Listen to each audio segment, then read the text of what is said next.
up? It's me, Kat, and today we're going to be discussing why everybody hates Christine Daae. Like, so much. This is the second video that I've done in this theme, kind of analyzing and ultimately giving depth to ingenues. About a year ago, I did a video on Cosette from Les Mis, a musical also known as Les Miserables. So today, we're going to be discussing, analyzing, and ultimately defending Christine Daae. If this is your first time seeing my face, hi! My name is Kat, and I really like musicals. If you like musicals, hit subscribe to join the musical theater internet cult. We do really fun activities, like getting plagued by memories of Mamma Mia every time we try to wear overalls. Question of the day, where do you stand on the Christine debate? Do you think she's a role model? Do you think she's boring? Do you think she's a dum-dum? Love her, hate her, somewhere in between? Or do you have any other Phantom of the Opera opinions that you want to share? Let me know in the comments down below. Also, to clarify, today we're going to be heavily discussing Phantom of the Opera, the Andrew Lloyd Webber musical. Not so much the film adaptation, the original novel source material, Love Never Dies, the Yeston Copeland version of Phantom, just straight up Phantom of the Opera. And this also might seem like a little self-explanatory, but I wanted to mention spoiler alerts for Phantom of the Opera.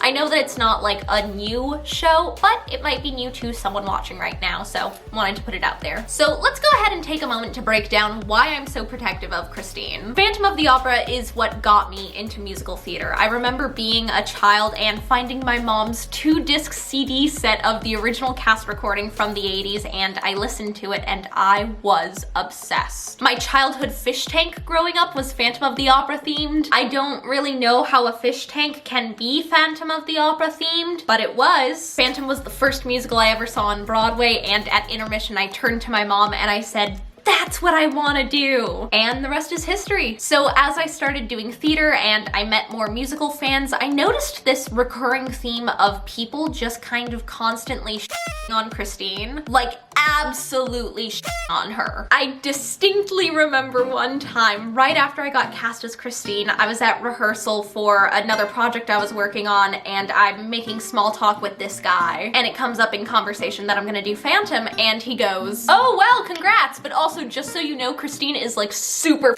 annoying and I hate her guts. I am thrilled she's not a real person and just a fictional character because, wow, she's trash." In retrospect, as I tell this story, I now realize that I think he may have been trying to neg me, which is a flirting tactic where you slowly chip away at someone's self-esteem. Either way, both options are not stellar. Here are some of the most common reasons I've heard on why people hate Christine Daae. She's dumb. I mean, she takes vocal lessons from a disembodied voice and never really questions it. She's that girl in the horror movie that you're like, "Don't follow that weird caped guy into the mirror." And then she's like, "I'm gonna follow that weird caped guy into the mirror." She just fails to think critically in a lot of situations, you know, a little common sense could go a long way. And now I'm holding my overalls like I'm in the ensemble of Oklahoma. She's pretty and nice, and that's it. This is a complaint that I see pretty frequently with ingenue characters, and admittedly, I totally get it. When I was growing up, especially, it felt kind of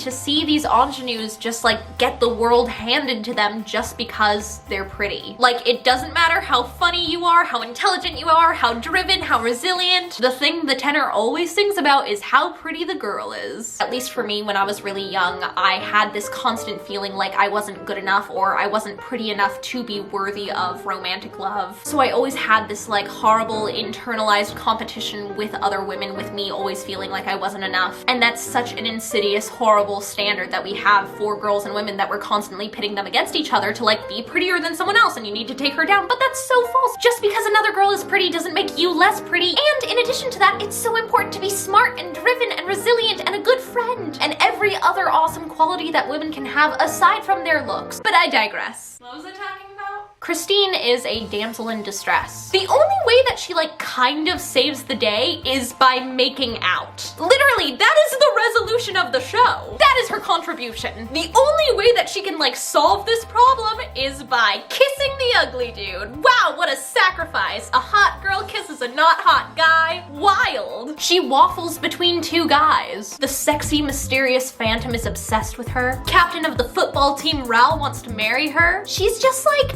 too too pretty. That is such a difficult problem. She gets her big break out of nowhere. I will say this is the one argument that I kind of wholeheartedly agree with. I gotta say that's pretty silly and unrealistic for a professional company to be run that way. But also keep in mind that this theater is getting extorted by what they think is a literal ghost, so kind of makes sense. Now that I've laid all of this out, let me explain why I think Christine Daae is a hero. Sierra Boggess's performance as Christine Daae is, in my opinion, a game changer. Something that I kind of briefly discussed in my last Ingenue Protection Squad video is this concept that we don't actually hate the character, we just hate the way that she's being portrayed. A lot of ingenues kind of fall into this trap where they are pretty and nice because that's all that's written about them. And I think that problem has two sources, or at least two. I'm gonna discuss two right now. We often get to know these characters through the eyes of a man who is enamored with them but doesn't really know them, so all they have to go off of is pretty and nice. There's also a possibility that those roles are written kind of generically so that the audience member can fit themselves into that role or imagine whoever they want. And I think there's also an aspect of a lot of female roles being underwritten, specifically romantic interests. You know, the idea that this dream girl archetype is still just like a 1950s housewife who's quiet and beautiful and can make a decent casserole, if we're sticking with the housewife idea. And I'm not necessarily saying that about Christine, I'm just talking about ingenues as a whole. And that's something that I try to negate whenever I play an ingenue. I try to dig a little deeper past what's just written on the page. I think that's the fun of being an actor, is really creating a fully fleshed out character out of 2 hours of material. I try to find what makes these women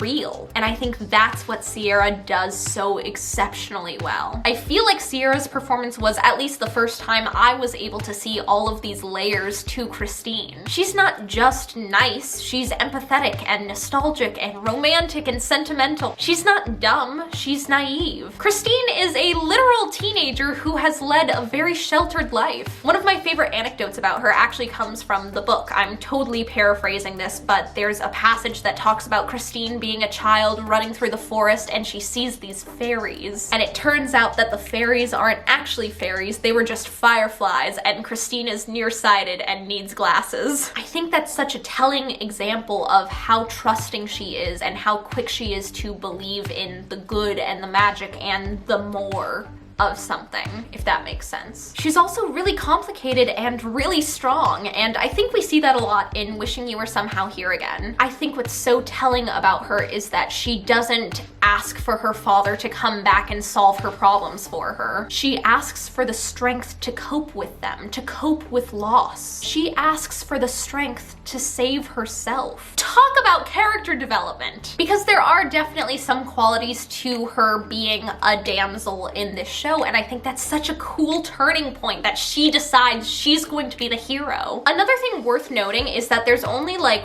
one time where we get to see her interact with the Phantom like willingly, and it turns into a bad experience, so she's like, peace, I'm done here, bye. And from then on, for like the other 2 hours of the show, he just starts like stalking and murdering in her name, which she did not ask for. He just kind of took it upon himself, so I don't think we should really blame Christine for the murder time. And let's talk about that kiss in Final Lair. Final Lair as a whole is just insane. Like the gravity of that situation, okay? You are a teenage girl in a literal hostage negotiation. She's able to navigate that and then have the emotional intelligence to understand the real root of the problem and then have empathy for the guy that has made her life a living hell. She should be scared, she should be angry, which she is in that scene, which I think is so cool because we rarely get to see like the pretty girl be angry and have real emotions. But to have that clarity and understanding, God give me courage to show you you are not alone. She's not saying, give me the bravery to make out with this super ugly dude. She's saying, give me the strength to put aside my own feelings to help someone who is really hurting. So let's talk about the men. woman. So this is Christine's big decision. Who is she going to end up with in this love triangle? But these relationships are so much more important than they seem. She isn't just deciding who she's going to date. She's deciding on a path for herself because of what the men represent. And it's more nuanced than just Raoul good, Phantom bad. Raoul represents good and healing and life and light and stability. Like, he is literally financially and emotionally stable. He wants to marry her and have a stable relationship. They've known each other their entire life, which is the closest thing to family that Christine has. And I think there's a part of Christine that feels like she doesn't deserve to be happy, that she's too broken to get this perfect happy ending. And that's why she has this attachment to the Phantom. It's not just that he might be her guardian angel, it's that she feels guilty. She feels like she owes him something. She feels indebted to him for crafting her voice. He represents darkness and angst and every other negative quality often associated with artsy people. Christine and the Phantom have a lot in common. She's lonely, she doesn't quite fit in, she finds solace in music. They both feel cheated by life, Phantom for his deformities and Christine for losing her father. They feed into each other's traumas. And I think that's the thing that really kills me, is the fact that Raoul really loves Christine, but the Phantom doesn't really love Christine. He's just in love with the idea of her and in love with her voice. He just projects this manic pixie dream girl ideal onto her. He just wants a pretty girl to no longer make him a sad boy. When he loses her to Raoul, I think this is what pisses me off the most. The only reasoning he can come up with Christine being worthy of love is her voice. He was bound to love you when he heard you sing.